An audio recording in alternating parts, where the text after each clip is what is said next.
ဒီတန်းခွဲလက်စွပ်လေးကဒီဇိုင်းရိုးရှင်းပြီးတော့လူကြိုက်အရင်များတဲ့ဒီဇိုင်းလေးပေါ့နော်ဒီနေ့ဗီဒီယိုလေးမှာဒီလက်စွပ်လေးဆွဲတဲ့ဟာကိုအစဆုံးပြောပြပေးသွားမှာဖြစ်ပါတယ်ဗီဒီယိုလေးကိုအဆုံးထိကြည့်ပြီးတော့လိုက်လုပ်ကြည့်ပါကျွန်တော်တို့ဒီထဲမှာကျွန်တော်သုံးထားတာကဒီလက်စွပ်ရဲ့လက်တိုင်းက EU စိုင်းနဲ့56ဒီမြန်မာမှာခေါ်ဆို16ပေါ့နော်လက်တိုင်း56inside က 2.5 mm ကိုသုံးထားတယ်ဒီသုံးလုံးတိုင်တွေက 0.8 mm လုံး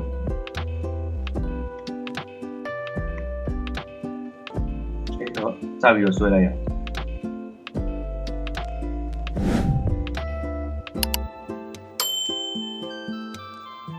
ကျွန်တော် perspective view ကိုရင်ဝင်လိုက်မယ်ပြီးရင်လက်စွပ်ဆွဲမှာဆိုတော့လက်တိုင်းလိုမှာပေါ့နော်ဒီက tool state ကိုသွားမယ်ဒီမှာ rain ray ဆိုတဲ့ command ကိုယူကျွန်တော်တို့စီမှာအသုံးများတာ EU site နဲ့သုံးတယ်ဆိုတော့ EU ပြောင်းမယ်လက်တိုင်း16လောက်နဲ့သုံးတယ်နော်56ပြီးရင် right click ဆင်းနေလိုက်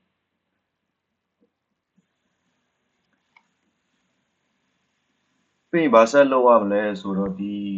ကျွန်တော်တို့ဒီလက်တိုင်းစက်ဝိုင်းကိုဒီအပြင်ဘက်ကို offset တစ်ခုပြစ်ထားခဲ့မယ်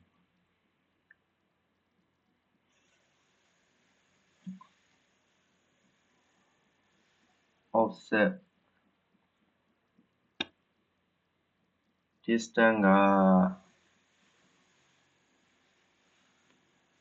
ဒီ point အတွက်ကို 0.4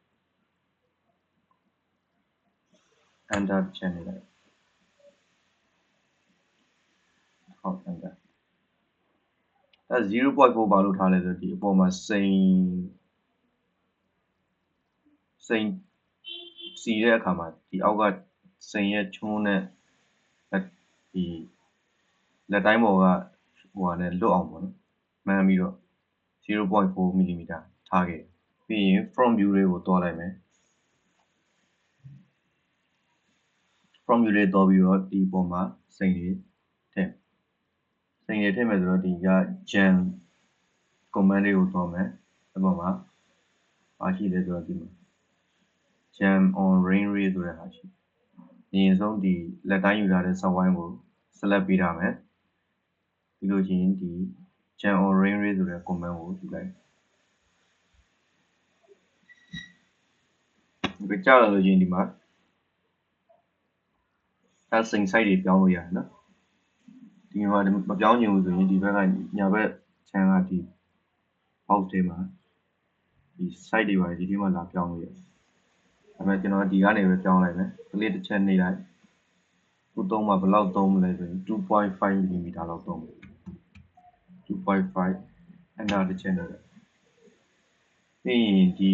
သူနဲ့အကွာအဝေးဒီမှာ placement method ဆိုတဲ့ဟာရှိရနော်ခုသူဟိုက placement method grinder placement method culet method table ဆိုတဲ့ဟာရှိရနော် grinder ကကျတော့ဒီခါးလေကနေစိန်ရက်ဒီခါးလေကနေဒီကိုတိုင်းတယ်ဒီကကျတော့ဒီထိပ်အချုံကနေဒီကိုတိုင်းတယ်နော်ဒီ table ကကျတော့သူကဒီ line ရဲ့ select ပေးထားတဲ့ဒီ line ရဲ့အောက်ကိုရောက်တော့အဲ့ဒီ culet ကိုရွေးလိုက် okay ဒီမှာ 5 mm ရှိရနော်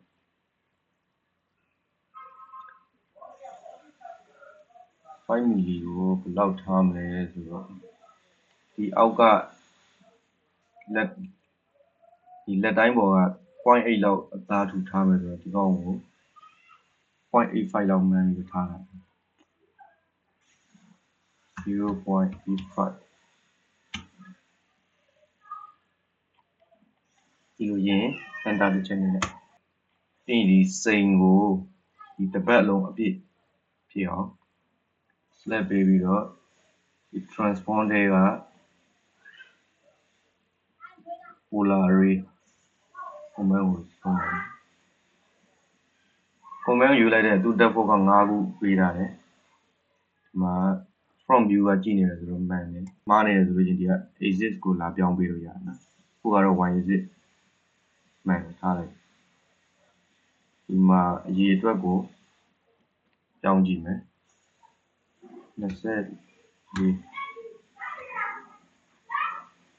24ဆိုတော့နည်းနည်းစိန်တစ်ပွင့်နဲ့တစ်ပွင့်ကပုံမှန်ထားနေကြဆိုရင် 0.15 0.2 ပေါ့အဲဒီကောင်ကနည်းနည်းများနေတယ်ပေါ့ပွင့်ရင်နည်းနည်းထပ်တိုးကြည့်26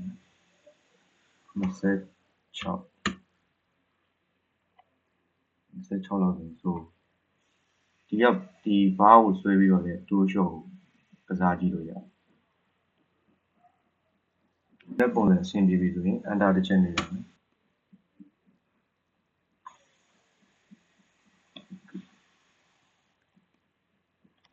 ပြီးရင်ဘာဆက်လုပ်ရမလဲဆိုတော့ဒီမှာ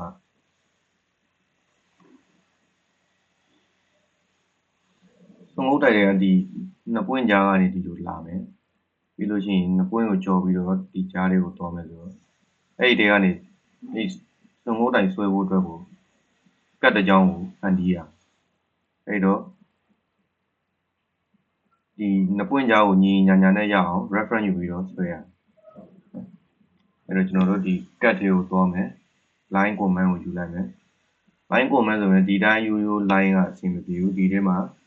bisector ဆိုတဲ့ဟာလေးကိုယူလိုက်ပြီးတော့ start of line ကဒီ0 point ကနေစမယ်0တစ်ချက်နေပြီးရင် enter နေလိုက်အဲဆိုရင် point ရဲ့အစ line ရဲ့အစမှတ်ကိုရပါပြီဒီမှာဒီလာဘက်တော့ဒီ osnet ဆိုတဲ့ option တွေကဒီ vertex ကိုဖွင့်ထားပေးရမယ်အဲဒါကြမှာဒီထိပ်အချုံမှတ်လေးတွေကိုသူက snap လုပ်ပြီးတော့အမြင်ရဖို့ဆိုရင် shade တဲ့ကိုပြောင်းကြည့်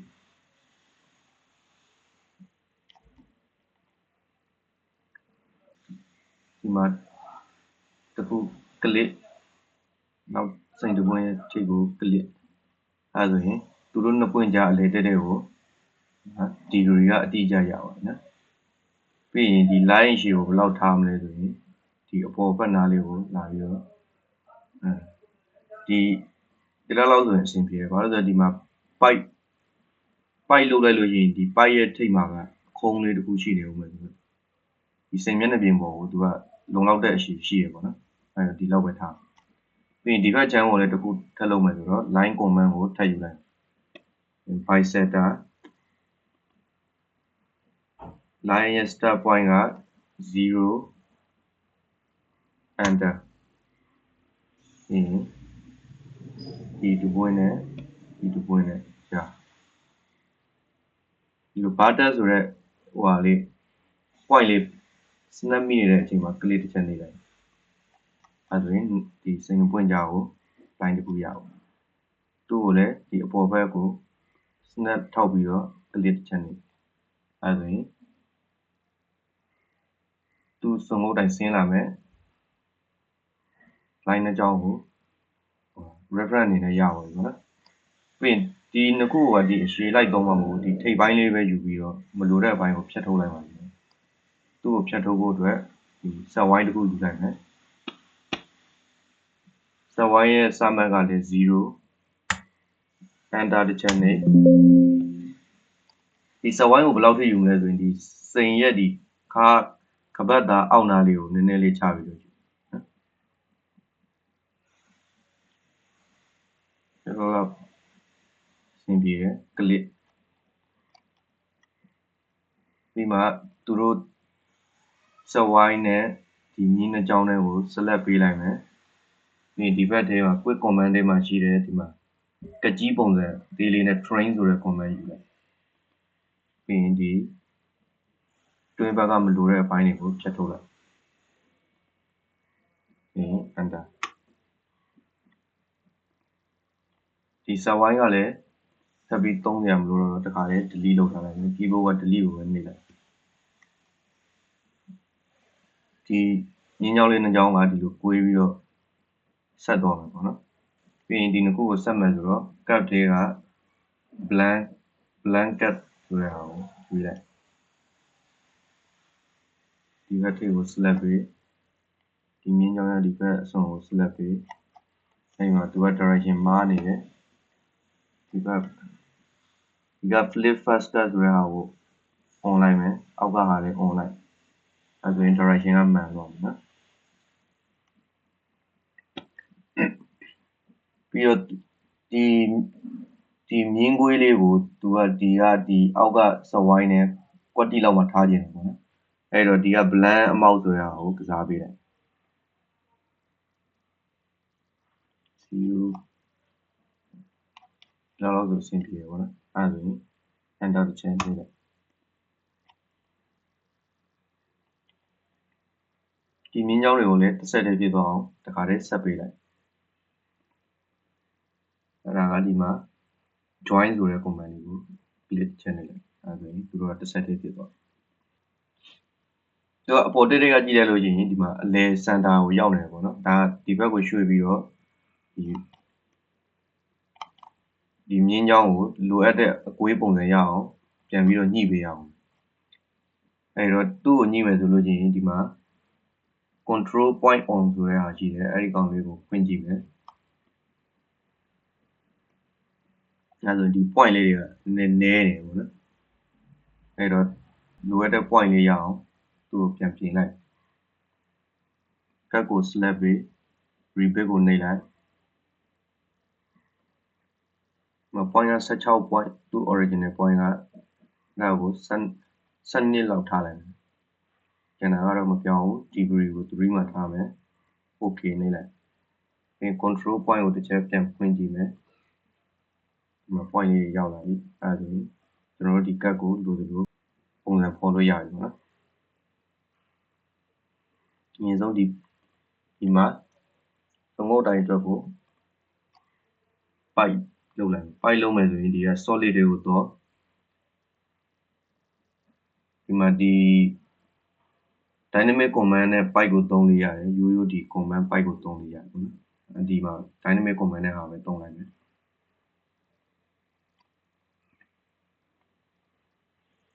သူ default က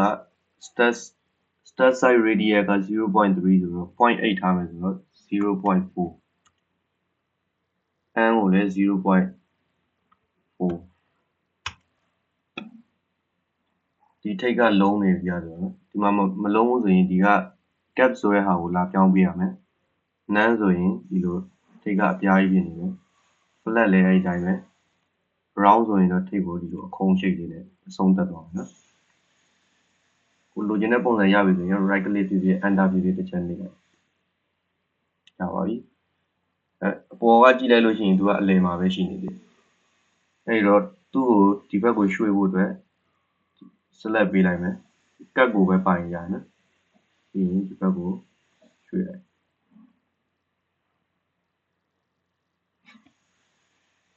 ကိုလိုချင်တဲ့အနေထားရပြီဆိုရင်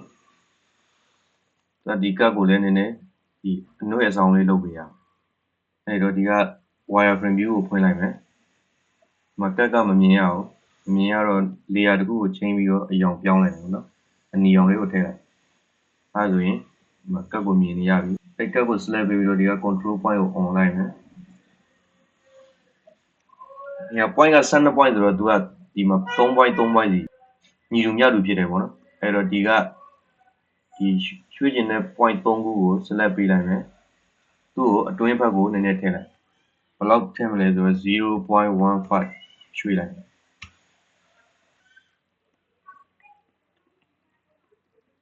ဒီဘက်က3 point ကိုကြာတော့အပြင်ကိုဒီများရဲ့ပြောင်းပြန်ဘက်ကိုရွှေ့မယ်ဆိုတော့သူ့ကိုအနုတ်လက္ခဏာနဲ့ရေးပေးရ minus 0.1 ပြရမယ်အဲ့ဆိုကတ်ကဒီလိုတော့လည်းသူပြပြလေးရှိမနေဘူးပေါ့နော်အဲ့တော့ဒီအလဲ point လေးကိုနောက်ထပ် point 1လောက်ရွှေ့လိုက်ဒီဘက်က center point ကိုလည်း point 1ရွှေ့လိုက်အဲ့ဒါနည်းနည်းသူ့ကတ်ကသူ့လိုက်တိုင်းလေးနွမ်းနွမ်းအောင်သွား အဲ့လိုမျိုးဖြစ်တယ်ပေါ့နော်ပေါ်တက်တဲ့ကကြည့်ရင်ဒီထိပ်ပိုင်းတွေကနည်းနည်းတွင်းဘက်ကိုစိုင်းနေတယ်လို့ဖြစ်တယ်တော့ဒီထိပ်ပိုင်းလေးကိုပဲအပြင်ဘက်ကိုနည်းနည်းထပ်ရွှေ့ wireframe ကိုပြန် on လိုက်မယ်ဒီ3 point ကို select ပေးမယ် shift ကိုနှိပ်တာဒီဘက်က point 3ခုကို select ပေးများရဲ့အနောက်ဘက်ကိုရွှေ့မယ်ဆိုတော့ -0.1 ပေါ်တဲ့ကြည့်ကြည့်မယ်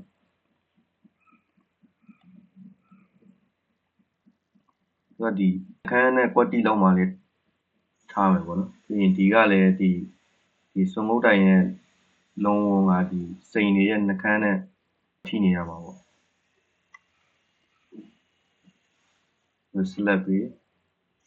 နည်းနည်းလေးရွှေ့ကြည့်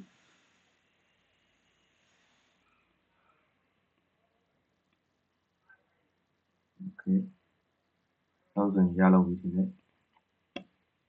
ပြီးရင် front view ကိုတွားပြီးတော့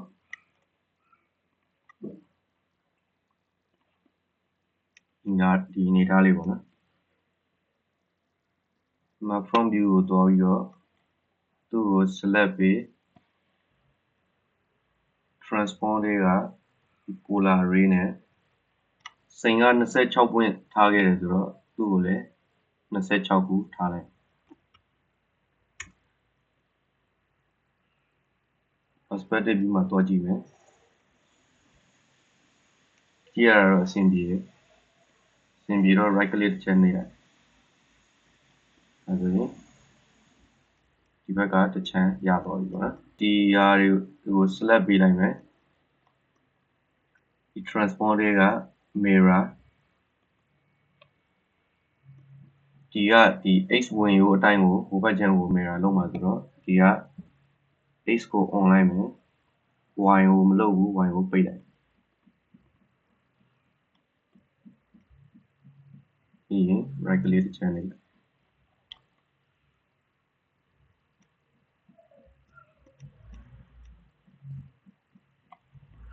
းနောက်ထပ်ဆက်လုပ်ဖို့ကျန်တာကဒီအလယ်မှာသူတို့ကဆက်မနေဘူးဒီထဲမှာအသားတစ်ခုသားတန်းတစ်ခုဖြည့်ပေးရမှာပေါ့နော်လက်ပေါ်မှာဝတ်ဖို့အတွက်အဲ့တော့အဲ့ဒါကိုဘယ်လိုလုပ်မလဲဆိုတော့ဒီလက်တိုင်းဆက်ဝိုင်းလေးကို select ပေးမယ်ဒီက Tuesday က profile blazer ဆိုတဲ့ command ကိုယူလိုက် profile blazer မှာအရင်ဆုံးပြောင်းပေးရမှာဒီက profile shape ဖြစ်တယ် profile ကိုဝင်သွားပြီးရင်ဒီထဲမှာသူကအောက်ဘက်ကိုဒီလိုအခုံးလေးနဲ့စိန်ရဲ့ဒီချွန်းနဲ့လေးလွတ်အောင်ဆိုတော့ဒီ shape လေးကိုရွေးလိုက် select profile ရောက်ပြီဆိုလို့ရှိရင်ဒီမှာ profile ရဲ့ width ဆိုတာကဒီဘေးတိုင်းအကျယ်ပေါ့နော်ဒီမှာလေးပြောင်းလို့ရတယ်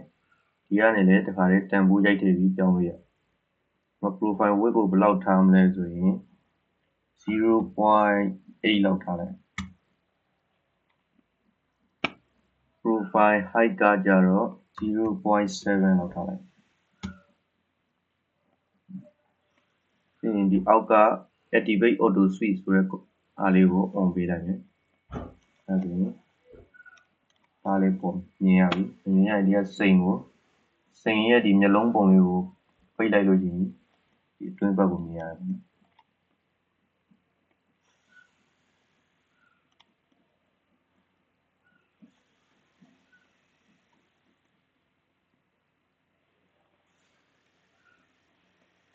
လူချင်းတဲ့ပုံစံရအောင်ဆိုရင် right click လေးနဲ့ confirm လုပ်လိုက်ရပါပြီ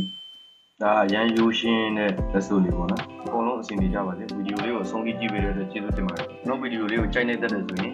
like and subscribe လေးနှိပ်ထားပေးပါနောက်ထပ်ဗီဒီယိုတွေမှာပြန်ပြီးတော့ဆုံတွေ့ကြပါမယ်